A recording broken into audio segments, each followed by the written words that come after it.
Hi everyone, this is Vicky Huang from Bay Street Group. Let's start with talking about the downtown Toronto today. What happened with 8 Wellesley, completely sold out in 2 weeks? What has happened to the resale condo market in downtown Toronto? What has changed from last year since the downtown market took a dip? And what are the unique opportunities to take advantage of this rebound?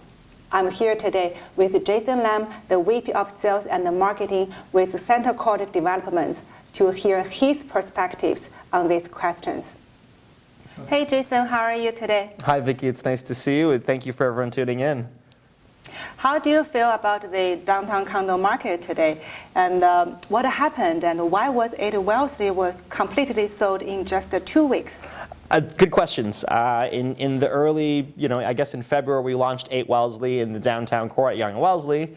Obviously, thanks to your team, we had a huge, tremendous success. And it was actually in about a 1 week, we were substantially sold north of 90%. And I think a lot of people, it's a lot of pent-up demand. A lot of people have been sitting on the sidelines over the last 12 months, collecting money, right? Understanding that, there's inflation taking place and they're worried about demonetization of the strength of their cash, and they're looking at real estate as an option. So maybe not ready to buy housing on the resale market, but really looking for that long-term pre-construction, 3, 4, 5, 6 years away, and I think there's been a lot of positivity around that. Now in terms of the downtown core's condo market, we're seeing a tremendous amount of rebound in terms of rental. I think I can't tell you how many conversations I've had with realtors that have told me that they are renting out to people that just landed in Canada a week ago, 2 weeks ago. And so it's not where we want it to be, but it's certainly picking up, and all the signs are there. But on the resale side, I think ultimately it's not really what's happening with condos, it's what has happened with the low-rise market. And we're also getting very used to COVID. And so with people slowly going back to the office, slowly integrating back into a normal world, we're seeing the downtown core pick up mostly because of its affordability, right? Like relative to the rest of the market, Toronto condos are of great value. And I think they're in AAA locations naturally and ultra convenient. So, I think it's people getting priced out of the market, people seeing value in condos, and I think people getting back to a bit of routine. And I think with the weather picking up, you're going to see way more positive buyer sentiment and behavior heading into the spring. And I think even when you look across the GTA, it's just launch after launch after launch, tremendous success. But what you're seeing is much fewer downtown Toronto condo launches. Right? And so they're going to become much more rare, and that product to buy pre-construction, you're not going to get those opportunities. And when you do, they're going to be, they're not going to come cheap. So I think the market's in a great space, a really great place. We talked about it last year of the condo, January 2021 starting off, and you're seeing price appreciation more than anything, bit by bit. So I think the condos are exactly where they ought to be, and I think you're going to see a huge trajectory to the end of the year for sure. What have you seen from the resale condo market in downtown Toronto? Do you have any statistics to share with us from January and February? What is the trend that you're looking? The stats, it goes way beyond just January, February, and March. Like, if you go back the last 8 months, you're going to see transaction numbers at almost record highs. You're seeing overall GTA average price sold at record highs. We just crossed $1 million on the average transaction in the GTA. So pricing is not going down overall on average. And with January in particular going into February and March, you're seeing condominium prices in the core or in the 416. We saw an increase of 8%. We've seen the fewest amount of inventory available to purchase that we've seen in a long time. I think I saw 18 straight weeks of declining inventory available. And that kind of went very similar to the low-rise market. So when there's no product, there's price appreciation, there's more demand. You're seeing multiple offers, and I think a lot of the viewers can contact Vicky and her team to get that frontline information, right? You're seeing rentals pick up, you're seeing multiple offers on condos in AAA locations, and I think there's a lot of optimism and health in that condo market, and you're also seeing with the low interest rates today, at least where it stands, just so much more buying power. So we've just got this, this unique DNA in the GTA to own real estate. And a lot of the people that are priced out in the 905, I'm experiencing it now where people are saying, wow, 905 has skyrocketed in the last 12 months. Suddenly, Toronto 416 downtown, that's really attractive when you stack them and you compare them. And I think that's why you're seeing a lot of people circle back. And it's like a pendulum, right? Like low-rise will go hot for a while and condos will be stagnant. And then once they hit a certain price, then condos will pick up and low-rise will be stagnant. And I think that's what's taken place. Low-rise has had a magnificent run. We're still in that market today, literally record-breaking month over month, and we're still in it. And you're starting to see that wave really push and impact the condo market in the downtown core. So those are the trends that we see. Is there's zero slowdown in terms of velocity, in terms of demand, transactions, price. And I think we're just scratching the surface in terms of if you isolate condominiums in the downtown core, I think we're just getting started. I agree with you. I remember at the beginning of this year, one of my agents just told me she has a listing in downtown and she think probably it'll take over a month for her to sell that, but she sold the property within a week and it's multiple offers. You're seeing the same unit in the same building 30 days apart, 10 floors apart, sell for $50,000 to $100,000 more. And it's happening over and over and over again. And like I said, I think people are waking up. I think we saw the bottom of the resale condo market, which was December.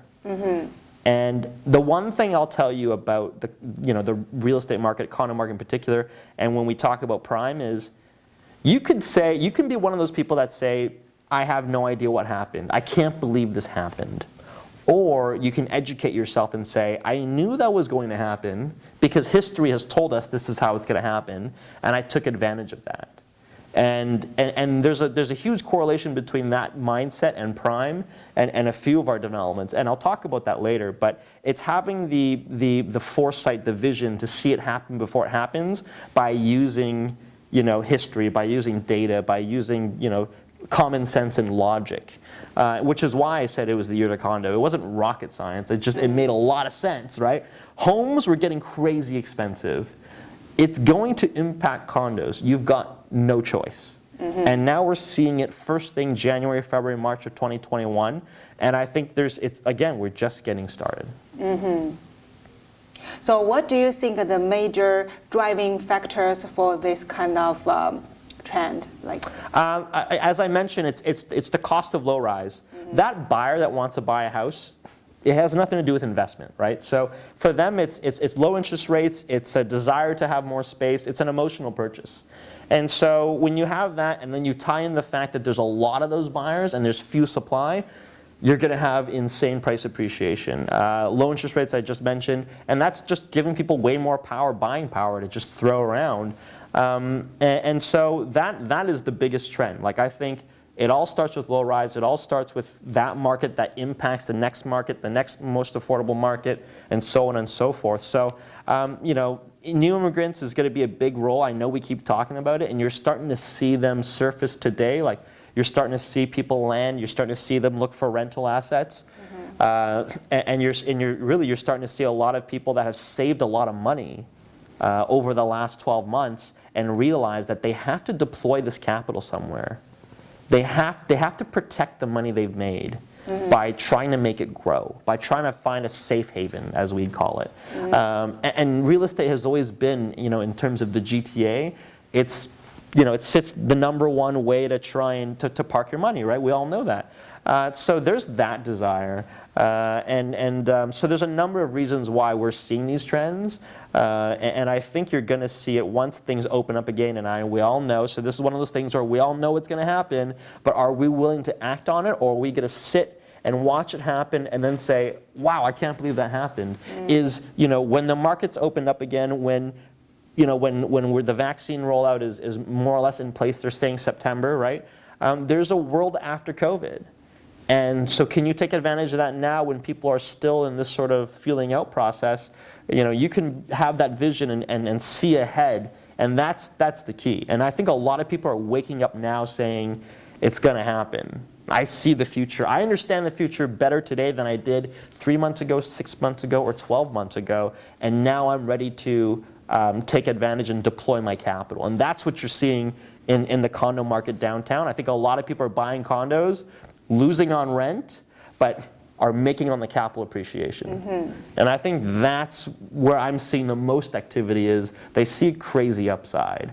And I think they have every reason to see that. Yeah, I agree with you. We are all aware that the Prime Condo will be launched in April. I hope so. I hope everyone knows that Prime Condos is coming in April, which is very, very soon. Great. And what's the unique proposition for Prime? Or why do you think Prime is a better investment opportunity compared to other projects? That's a good question. You make a good point because there's a lot of product in the market, right? And a lot of it is 905. Why Prime is so interesting and so unique, the first thing is the floor plans. And I don't mean that from, I mean that because how it's going to impact the pricing, the efficiency. I mean, you can speak to the Bay Street team and see the key plate. It's the efficiencies of these plans, how small and how tight they get, how functional they are. I think you're going to see a very attractive end price that's going to rival any 905 site. Like you'll literally be able to say, well, I can get that for roughly the same price as a downtown condo. And that is the unique proposition. And you want that. If you're going to choose between 905 and 416, I think there's a real strong case to make for 416 downtown in particular. So when you have that, the second part is the fact that it's 4 years away, right? 4 years away is great because it's not going to be complete anytime soon. You don't have to take on a mortgage right now. And by then, a lot of this COVID business and all of the rental rates is going to be more or less a thing of the past. And all the true market drivers will help prop the market up once again. And so there's that factor. But the main thing for me is downtown. We are very close to 2 subway stations. The beauty about that is you don't need them. It's a luxury, right? There are certain communities outside of the core where you need that subway. If there's no subway, there's nothing. And you need that subway as your gateway to work, to school, to entertainment, to friends and family. The beauty about Prime is that it's close, but you can still walk to the financial district. You can literally cross the street and you're at Ryerson University, home of 47,000 students. You can walk to Yonge Street. You can walk to the tech core. You can walk to the entertainment district.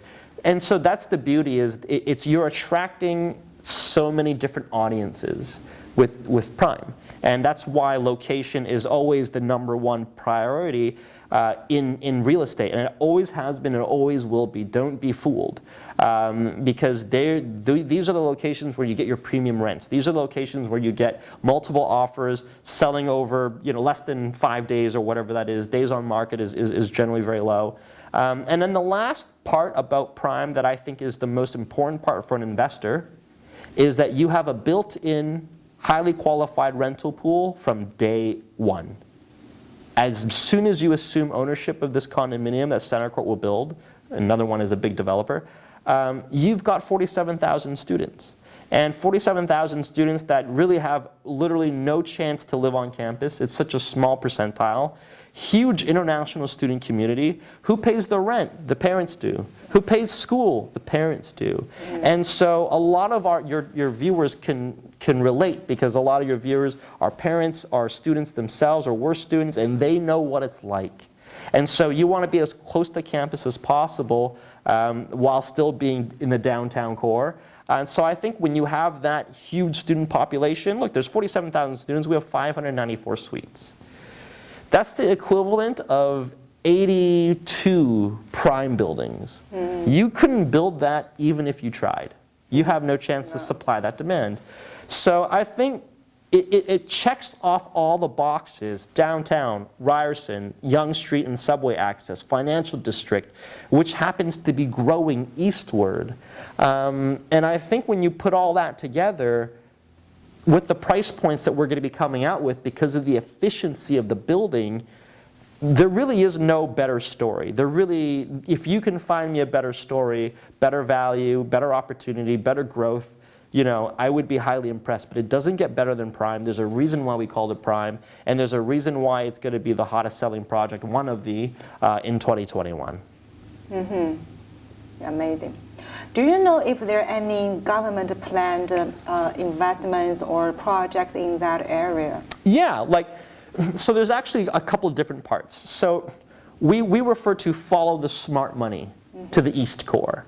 And that actually works in a couple of different ways. The first is, if you look at every major developer, every influential, impactful developer in the GTA has built or is building east of Yonge. Yeah. Right? So that's Church, that's Jarvis, that's Sherbourne, that's Regent Park, right? Why? Because you can't build on Bay and University, right? It's all about proximity to Yonge Street. So that's one way you're following the smart money.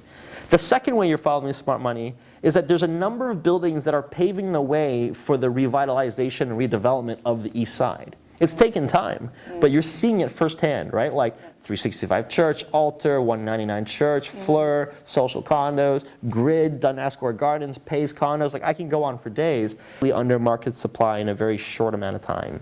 I see. So there's so much going on the east side. Right now, it's still the perfect stage to invest something on the east side. Right? Without a doubt. And the truth is, you just want to be as close to Yonge as possible. At the end of the day, you want to be as close to the institutions, the retail, the subway, the infrastructure, the lifestyle. There's just, and the streets that we're talking about, the churches and the Jarvis, is look, they're going to redevelop, and they're redeveloping right before your eyes now. Like, uniquely enough, when people talk about Sherbourne, they're like, oh, and the truth is, it's going to change.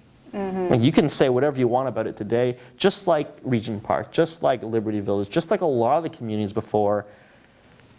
All it took was the first building for you to understand what was going to happen, right? And you could be a pessimist and just watch it happen, or you could be an optimist and try and take advantage of that. And Prime is a perfect example of a building in a unique situation that's going to transform an entire community. And we're not the only ones, right? So I think there's a ton of excitement. Like, there's so many reasons why you should be looking at Prime as an investment opportunity, because there's a ton of upside for you. Exactly. And also, when people buying the pre-construction, like, developer is really a big factor that they have to take into account. Huge. Exactly. It's the biggest story. Like, now we've got more developers than we've ever had. We've got more sales and marketing companies than we ever have. And so when you're going to give a developer your hard-earned money, it's such an emotional purchase, and you want to make sure that whatever you buy, it's going to come to life, and it's going to happen, right? They're going to build a quality product. They're going to build it in a timely manner. They're going to put the reputation on the line. And I think what we at Center Court is we're getting better. We're just getting started in terms of process and making sure that we're providing the best product possible. And our buyers at Prime are going to be really excited. Again, a vertically integrated company where sales and marketing, construction, development, acquisition, all those customer care, all of those are in-house, and we continue to grow and evolve. And I think for us, it's being well-financed, being smart about the whole process of development, being zoned, 0 canceled sites. We have 0 days of interim occupancy. This is not a game. This is real dollars at stake here, and this is not as easy as building a building. Building a building is incredibly challenging, and the way we do it at the speeds that we do it is remarkable. And so I think when anyone that's watching, any of the agents out there, is developer brand is so important, because your reputation is on the line, right? As an ultra super wicked platinum agent, I think we just created a new name, ultra super wicked platinum agent, and you've got a lot to lose if you're telling people to buy with the wrong developer brand. So for us, our track record speaks for itself. We're very active, and we make sure that we're dotting all the I's, crossing all the T's, and making sure that your buyers don't have to think about anything. They could pay their deposit checks and feel good that they're going to get a quality product in 3.5 years. Our brokerage is just 5 years, but I feel so lucky I get involved in many central condo projects, and I feel like you guys is so efficient, because for some buildings we involved selling, they already completed. Yes. So it's hard to believe just 3 years, and like some buildings already Are done. finished. Yeah, they're done, and our buyers, they move in, they're happy with that. Yeah, I mean, some buildings, 50-story buildings, less than 3 years to build from the day you start construction. That's almost impossible to do. It's incredibly difficult. It's challenging, and I am not the person to ask about construction processes and sequencing, but I can tell you that the team spends crazy amounts of time. Like, we always get to see the sales and marketing. Our exposure is selling condos, and and that's the fun part. But there's so much work that happens behind the scenes, from acquisitions to construction and customer care, that give you this final product, ensuring that it's exactly what we said it would be.